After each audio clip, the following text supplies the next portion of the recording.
அஸ்ஸலாமு அலைக்கும் வரஹ்மத்துல்லாஹி வபரகாத்துஹு. அத்தியாயம் 112 சூரத்துல் இஹ்லாஸ். உல தூய்மை ஏகத்துவம். இதனுடைய பொருள், இதனுடைய விளக்கத்தை பற்றி நம்ம பார்க்கலாம்.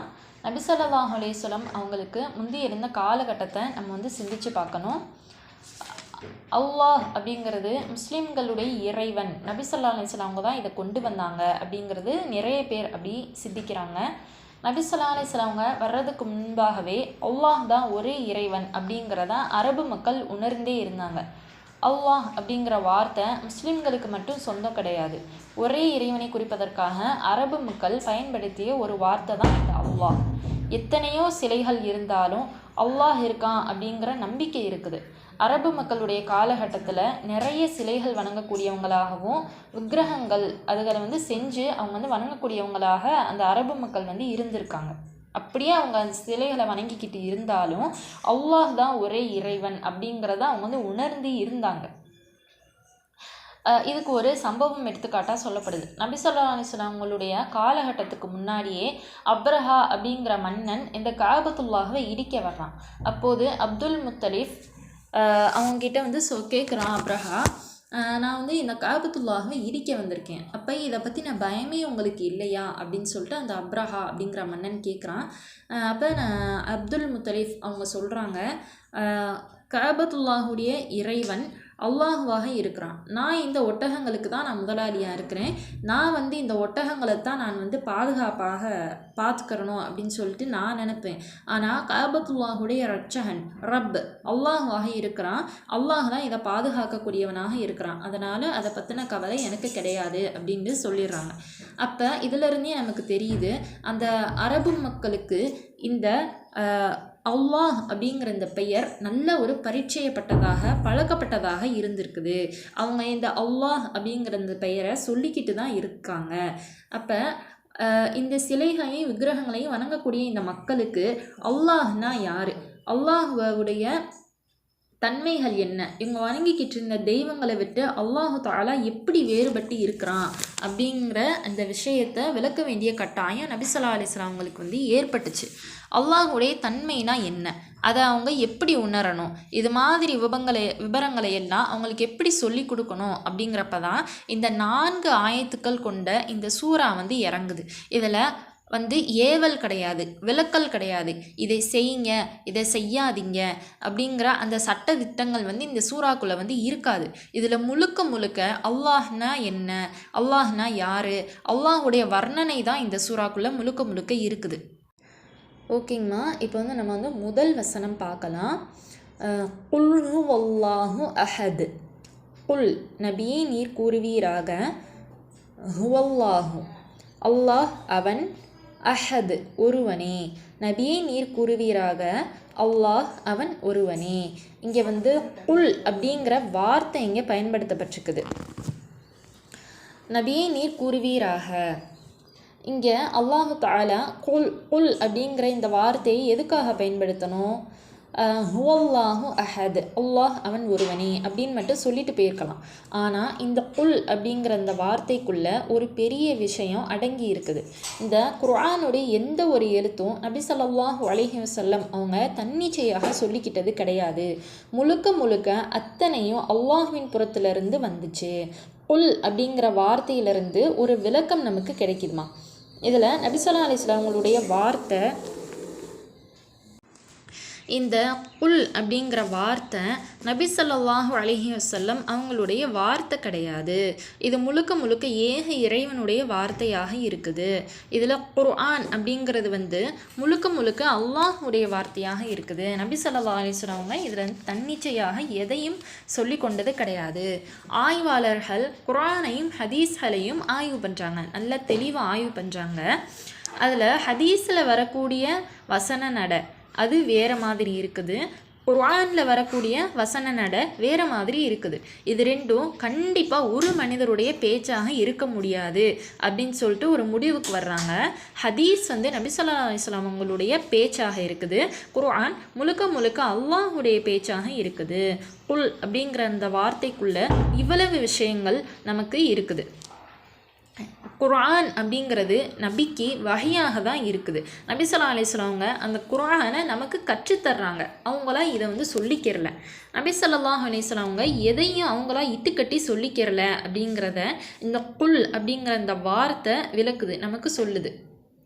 நபி ஸல்லல்லாஹு அலைஹி வஸல்லம் அவங்க எதை சொன்னாலும் அவங்க தானாக சொல்லிக்கிறாங்க அப்படின்னு சொல்லிட்டு மக்களுக்குள்ள சில பேர் சொல்லிக்கிட்டு இருந்தாங்க. அப்படிங்கிற இந்த நபி ஸல்லல்லாஹு அலைஹி வஸல்லம் அவங்க தான் தானாக சொல்லிக்கிட்டாங்க அப்படின்னு சொல்லிட்டு நினைக்கக்கூடிய மக்களுக்கு இந்த குல் அப்படிங்கிற வார்த்தை அவங்களுடைய வாயை அடைக்க செய்யக்கூடியதாக இருக்குது. இந்த அஹது, அடுத்து இந்த அஹது அப்படிங்கிற வார்த்தையை நம்ம பார்க்கலாம். அஹது அப்படின்னா அவன் தனித்தவன், அவன் ஒருவன் அப்படிங்கிறது தான் இந்த அஹது. அல்லாஹு தஆலாவுக்கு எந்த வகையிலையும் எந்த விஷயத்திலையும் எந்த தன்மையை கொண்டும் அல்லாஹு தஆலாவுக்கு யாரையும் எதனையும் கூட்டாக ஆக்க முடியாது அப்படின்ட்டு நம்ம உறுதியோட நம்பிக்கையோட இதோட அர்த்தங்களை உணர்ந்து குல் ஹுவல்லாஹு அஹது அப்படிங்கிற இந்த ஆயத்தை நம்ம வந்து ஓதணும், சொல்லணும். அடுத்து நம்ம 2வது வசனம் பார்க்கலாம். அல்லாஹு ஸமது, அவன் அல்லாஹ் எவரிடத்தும் தேவையற்றவன், அனைத்தும் எல்லாமே அவனிடத்துல தான் தேவையுள்ளவையாக இருக்குதே தவிர அல்லாஹு தஆலா எவரிடத்தும் தேவையற்றவனாக அல்லாஹு தஆலா இருக்கிறான். நீங்கள் என்ன பலி கொடுக்குறீங்க, நீங்கள் அல்லாஹு தஆலாவுக்கு என்ன படைக்கிறீங்க, நீங்கள் வணங்குறீங்க, நீங்கள் வணங்கலை, இதெல்லாம் அல்லாஹு தஆலாவுக்கு தேவையே கிடையாது. அல்லாஹு தஆலா எவ்வித தேவையுமற்றவன். நாம் தான் அல்லாஹ்விடத்தில் தேவையுடையவர்களாக இருக்கிறோமே தவிர அல்லாஹு தஆலாவுக்கு நம்முடைய வணக்கமோ நம்மளுடைய நேர்ச்சையோ நம்முடைய நேர்ச்சையினுடைய பொருட்களோ நம்முடைய செயல்களோ அல்லாஹுக்கு நோன்போ நம்ம நோக்கக்கூடிய இந்த நோன்போ அல்லாஹுக்கு எந்தவித தேவையும் இதை கொண்டு நிறைவேற போகிறது கிடையாது. அல்லாஹு தஆலா எல்லாவற்றுக்கும் அப்பாற்பட்டவனாக இருக்கிறான். யுஸப்பிஹு லஹு மா ஃபிஸ் ஸமாவாதி வ மா ஃபில் அர்த், அல்லாஹு தஆலாவை வானங்கள்லையும் பூமியிலும் உள்ளவை அனைத்தும் வணங்கி கொண்டிருக்குது. அல்லாஹை வணங்கக்கூடிய வஸ்துக்கள் எத்தனையோ இந்த உலகத்தில் இருக்குதுமா. அதாவது ஒரு கேரட் எடுக்கிறோம், ஒரு கத்திரிக்காய் எடுக்கிறோம், அல்லது ஒரு மரத்தை எடுத்துக்கிறோம், ஒரு தாவரத்தை எடுக்கிறோம். இதுக்கெல்லாம் உயிர் இல்லாமல் இருக்குது, அதுக்கு எல்லாத்துக்குமே உயிர் இருக்குது. இந்த வானத்திலையும் பூமியிலும் உள்ளவை அனைத்தும், அதாவது பறவைகளாக இருக்கட்டும், விலங்குகளாக இருக்கட்டும், மனிதர்களாக இருக்கட்டும், தாவரங்களாக இருக்கட்டும், எல்லாமே அல்லாஹ் வந்து திக்ரு செஞ்சுக்கிட்டு இருக்கு. அப்படி இருக்கிறப்ப இந்த வானத்திலையும் பூமியிலையும் உள்ளவை அனைத்தும் அல்லாஹ் வணங்கி கொண்டிருக்கும் போது அற்பமான இந்த மனிதர்களுடைய வணக்கம் அவனுக்கு தேவையே இல்லை. மனிதர்கள் வந்து வெற்றி அடைகிறதுக்கு ஒரு காரணியாக தான் இந்த தொழுகை, நோன்பு, ஜக்காத்து, ஹஜ் அப்படிங்கிறத நமக்கு அல்லாஹு தஆலா கடமையாக கொடுத்துருக்கிறான் அப்படிங்கிறத நாம் உணர்ந்து கொள்ளணும். அல்லாஹு ஸமது, அவனுக்கு எந்த தேவையும் கிடையாது. இதெல்லாம் நமக்காக தான் செய்கிறோம். நம்ம நாளைக்கு மறுமையில் வெற்றி அடையணும் அப்படிங்கிறக்காக அல்லாஹு தஆலா ஒரு காரணமாக தான் இந்த தொழுகையும் இந்த திக்ரு செய்கிறதையும் அமல்களை நம்மளுக்கு வந்து செய்யணும் அப்படிங்கிறத நமக்கு அல்லாஹு தஆலா கொடுத்துருக்குறான், கடமைகளை நமக்கு கொடுத்துருக்குறான். இப்போ நம்ம 3வது வசனம், லம் எலிது வலம் யூலது. லம் எலிது, அவன் யாரையும் பெறவும் இல்லை, வலம் யூலது, அவன் யாராலும் பெறப்படவும் இல்லை.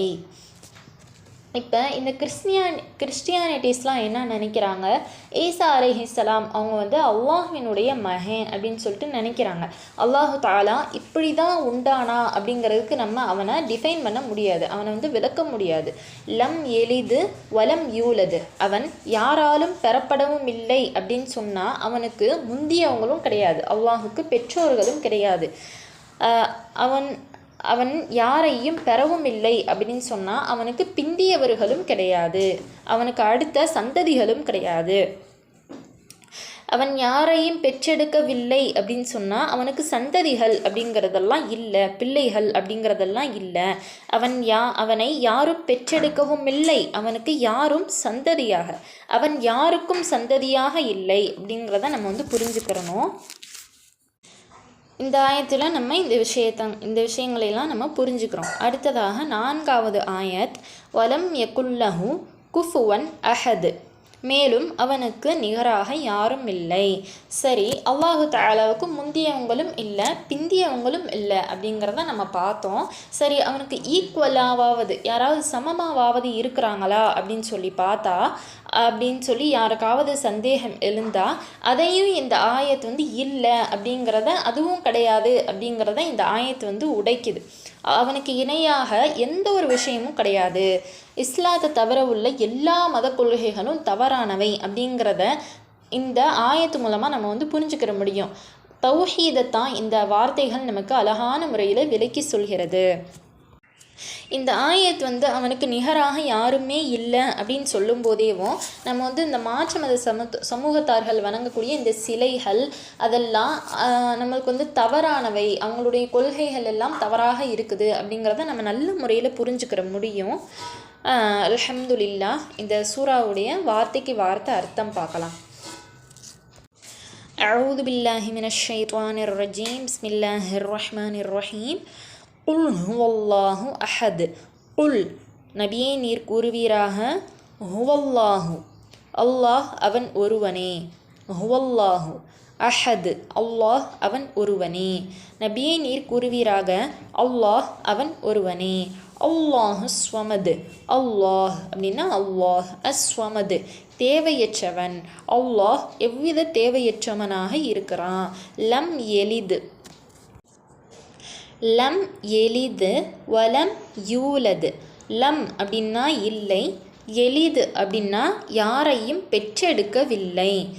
வலம் வ மேலும் லம் இல்லை, யூலது அவன் யாராலும் பெறப்படவும் இல்லை. லம் எலிது வலம் யூலது அவன் யாரையும் பெற்றெடுக்கவும் இல்லை, அவன் யாராலும் பெறப்படவும் இல்லை. வலம் யகுல்லஹு குஃபுவன் அஹது. வலம் யகுன் இன்னும் இல்லை, லஹு அவனுக்கு, குஃபுவன் நிகராக, அஹது ஒருவரும், அவனுக்கு நிகராக ஒருவரும் இல்லை. இப்போ தஜ்வீது பார்க்கலாமா? பிஸ்மில்லாஹிர் ரஹ்மானிர் ரஹீம். குல் ஹுவல்லாஹு. ஹுவல்லாஹு இங்கே அல்லாஹுடைய லாமுக்கு முன்னாடி ஜபர் வந்திருக்கு. இது வல்லினமான எழுத்து. அல்லாஹு வல்லாஹு குல் ஹுவல்லாஹு அப்படின்னு சொல்லி இந்த அல்லாஹுடைய லாமை வல்லினமாக உச்சரிக்கணும். அஹது அதில் லாஸ்ட்டில் உள்ள இந்த தால் கல்கலாவுடைய எழுத்து ஆயத்தினுடைய கடைசியில் வந்திருக்கனால இது கல்கலா குபுரா. அப்போ நம்ம நல்லா அசைச்சு ஓதணும். அஹது அஹது அல்லாஹு ஸ்வமது. இதுலேயும் அல்லாஹுடைய லாமுக்கு முன்னாடி ஜபர் வந்திருக்கு. இந்த அல்லாஹுடைய லாமை நம்ம வல்லினமாக உச்சரிக்கணும். வாய் நிரம்ப அல்லாஹு அப்படின்னு சொல்லிட்டு வாய் நிரம்ப சொல்லணும். அஸ்வமது இதில் முதல் எழுத்துக்கு சத்து வந்திருக்கு. அதுக்கு முன்னாடி உள்ள அலிஃப்லாமுக்கு சுக்கூன் இல்லை. இது வந்து ஷம்ஷியாவுடைய லெட்டர். அலிஃப்லாமுக்கு சுக்கூன் இல்லாமல் அந்த முதல் எழுத்துக்கு சத்து வந்துருச்சு அப்படின்னு சொன்னால் ஷம்ஷியா அப்படின்ற அந்த சட்டம் இங்கே வருது. அல்லாஹு ஸ்வமது இதுலையும் லாஸ்ட்டில் ஆயத்தினுடைய முடிவில் தால் வருது. கல்கலா குபுரா நல்லா அசைச்சு ஓதணும். ஸ்வமது லம் எலிது வலம் யூலது. இதில் லம் எலிது இது வந்து நடுவில் எலிது இது வந்து வார்த்தைகளுக்கு நடுவில் வந்திருக்கு. இதில் பார்த்தீங்கன்னா இந்த வார்த்தையில் லாஸ்ட்டில் தாலுக்கு வந்து சுக்கூன் வந்திருக்கு. ஸோ இதை நம்ம கல்கலா சுகுரா சிறிய கல்கலா அதாவது அளவாக அசைச்சா போதும். லம் எலிது அப்படின்னு லேசாக அசைச்சா போதும், ரொம்ப கடினமாக அசைக்க வேண்டியதில்லை. அதே மாதிரி யூலது ஆயத்தினுடைய கடைசியில் வந்திருக்கு. இது கல்கலாவுடைய லெட்டர் தால் வந்திருக்கு. இதை நம்ம கல்கலா குபுரா நல்லா அசைச்சு ஓதணும். இன்னும் யூலது அப்படின்னு நல்லா அசைச்சு சொல்லணும். அடுத்து வலம் யகுல்லஹு குஃபுவன் அஹது. இதில் யோகாருடைய சட்டம் வருது. ஸ்கூன் பெற்ற நூனுக்கு அடுத்து லாம் வந்திருக்கு. இதை நம்ம இணைச்சி ஓதுறோம். ஆனால் யகுல்லஹு இது வந்து சுக்குன் பெற்ற இந்த நூனை எடுத்துட்டு இந்த சத்து இருக்கிறதுனால நேராக யக்குல் அப்படின்ற இந்த ஒரு சட்டம் இங்கே இருக்குது. யக்குல்லஹு அப்படின்னு சொல்லிட்டு சேர்த்து ஓதணும். நடுவில் இந்த சுக்குன் பெற்ற எழுத்தை நம்ம வந்து கட் பண்ணி எடுத்துடணும். குஃபுவன் அஹது, இங்கே வந்து இல்ஹாருடைய சட்டம் இருக்குது. தன்வீனுக்கு பிறகு தொண்டையினுடைய 6 எழுத்துக்களில் ஏதேனும் ஒரு எழுத்து வந்தால் ஹம்சா, ஹ, ஐன், கைன், ஹா, ஹா, இந்த 6 எழுத்துக்களில் ஒரு எழுத்தான அலிஃப் வந்திருக்கு. அதனால் இது இல்ஹார். இதை வந்து வெளிப்படுத்தி ஓதணும் இந்த தன்வீனை. சரிங்கம்மா, இப்போ நம்ம ஓதி பார்க்கலாம். பிஸ்மில்லாஹிர் ரஹ்மானிர் ரஹீம். குல் ஹுவல்லாஹு அஹத் அல்லாஹுஸ் ஸமத் லம் யலித் வலம் யூலத் வலம் யகுல் லஹு குஃபுவன் அஹத். அஸ்ஸலாமு அலைக்கும் வரஹ்மத்துல்லாஹி வபரகாத்துஹு. ஃபி அமானில்லாஹ்.